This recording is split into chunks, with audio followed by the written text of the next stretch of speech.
cœur de l'Afrique se trouve le Burundi, situé à cheval entre l'Afrique de l'Est et centrale. Avec ses 27 834 km², le Burundi est doté d'une richesse patrimoine naturel et culturel.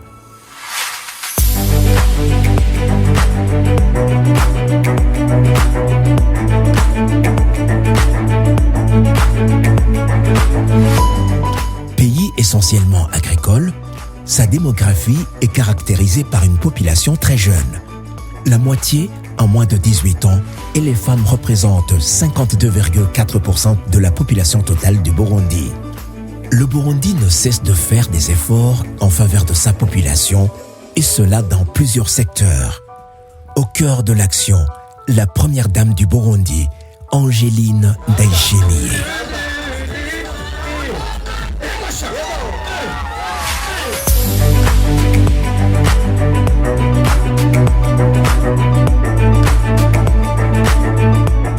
Première dame avant tout, femme de cœur. À travers sa fondation Bonne Action Umugiraneza et l'OPDD, l'Office de la Première Dame pour le développement, elle œuvre au quotidien pour transformer des vies, toucher les plus fragiles et inspirer les jeunes. Ces multiples actions dans le domaine de la santé ont produit des résultats palpables. La polyclinique Umugiraneza, soutenue par la fondation Bonne Action Umugiraneza, a mené plusieurs actions de santé qui n'avaient jamais existé au Burundi auparavant. Le service de fécondation in vitro a redonné le sourire aux couples qui avaient des problèmes de fertilité et qui dépensaient des fortunes pour des soins à l'étranger.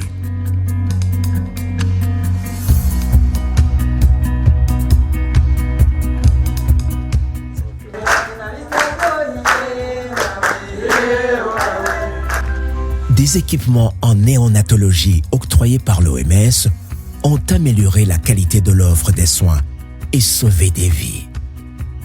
La première dame du Burundi a pris les devants dans des campagnes mère-enfant et les lancements des campagnes de vaccination à travers tout le pays. Le taux de vaccination infantile au Burundi a montré des performances notables pour les vaccins de routine. Appuyé par ses partenaires, notamment l'OMS et l'UNICEF, le Burundi vient de se doter du vaccin contre le paludisme.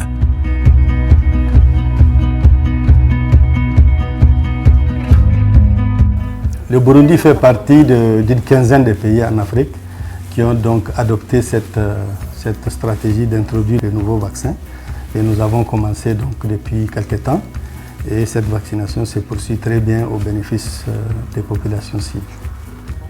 Bien sûr, nous allons continuer cette coopération, ces partenariats très fructueux déjà avec la Fondation et avec l'Office de la Première Dame.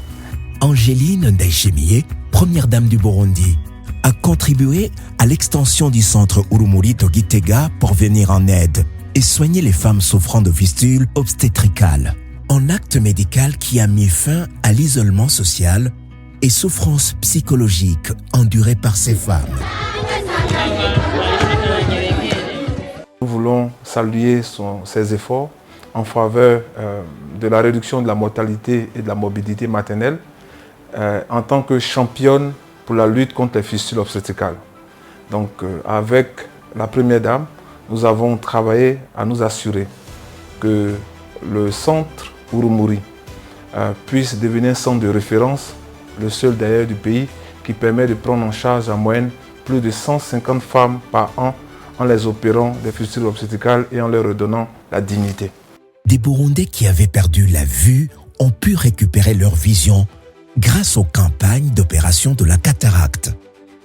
Ces opérations gratuites se sont déroulées à la polyclinique Umugiraneza de Kirimba et l'hôpital Prince Jean-Charles de Bujumbura grâce au soutien de la Première Dame et l'ambassade de la République populaire de Chine au Burundi ainsi que d'autres partenaires. Sous le leadership de la Première Dame, un centre d'ophtalmologie très équipé vient d'ouvrir ses portes à Bujumbura. La santé mentale au Burundi est un sujet qui est souvent entouré de beaucoup de tabous et qui préoccupe la Première Dame. Appuyée par les partenaires, elle a mis en place un centre de prise en charge des gens souffrant des maladies mentales, Ngozi. Ses actions ne se limitent pas là. Elle s'implique fortement dans l'éducation, équipe les écoles à travers sa fondation et lutte contre l'abandon scolaire. Des distributions des kits scolaires et des serviettes hygiéniques à l'endroit des jeunes filles écolières sont souvent organisées. À travers la politique du gouvernement d'alimenter les élèves à l'école, Angéline Ndayishimiye s'est beaucoup impliquée. On l'appelle maintenant la marraine des cantines scolaires. Un programme qui est appuyé par les partenaires, en particulier le PAM. Grâce à son plaidoyer, son leadership, nous pouvons mettre ce type de programme au premier plan, que ce soit au niveau du pays, mais également au niveau africain et partout dans le monde. Le Burundi est un pays champion sur ce type de programme. Grâce à ces cantines, on enregistre une réduction très importante de l'abandon scolaire et une augmentation des taux de scolarisation et de fréquentation de l'école et donc des meilleurs résultats scolaires en général. Nous travaillons à étendre ce type de programme pour avoir une couverture universelle, toutes les écoles du Burundi, si possible, d'ici 2032. C'est un vœu que nous formulons et grâce au leadership sans doute de la Première Dame, nous serons plus à même de réussir ce challenge, ce défi. Angéline Ndayishimiye a lancé le programme de malnutrition zéro. À travers des centres de formation nutritionnelle, des mamans apprennent comment cuisiner des mets locaux et avoir une assiette contenant des aliments variés et équilibrés pour une alimentation saine des enfants. Consciente du rôle des jeunes dans l'avenir du pays, elle multiplie les initiatives.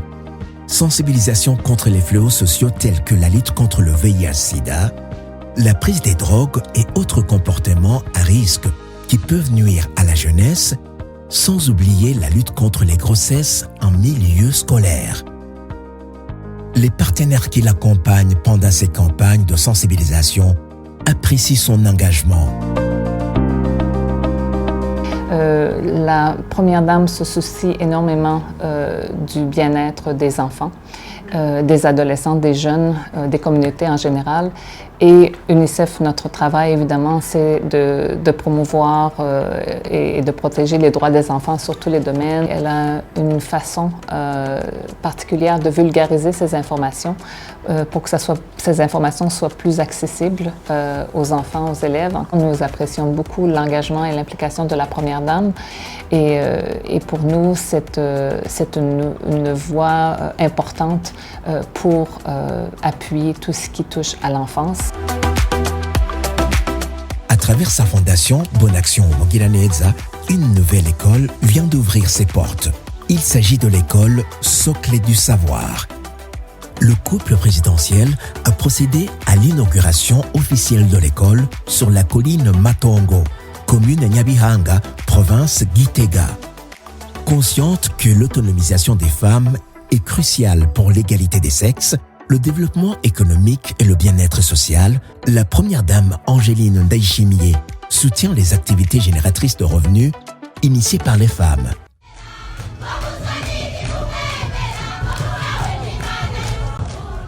Nous travaillons avec la Première Dame dans plusieurs initiatives sur l'égalité des genres et l'autonomisation des femmes. Nous utilisons la présence et la voix de la Première Dame pendant la sensibilisation des populations contre les violences de manière générale, mais spécifiquement pendant les 16 jours.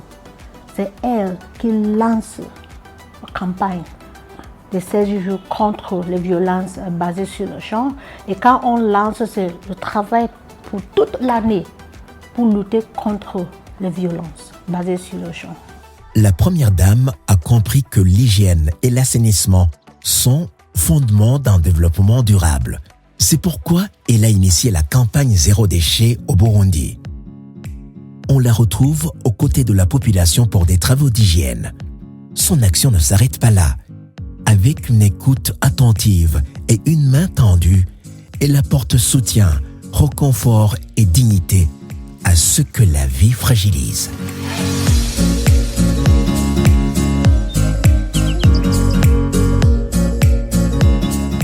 L'engagement de la Première Dame Angéline Ndayishimiye franchit les frontières.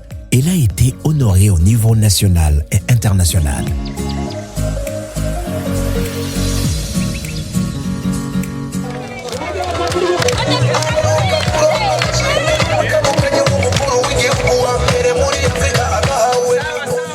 Main dans la main, grâce à la synergie entre sa vision et le soutien des partenaires, la première dame du Burundi écrit chaque jour une nouvelle page d'espérance.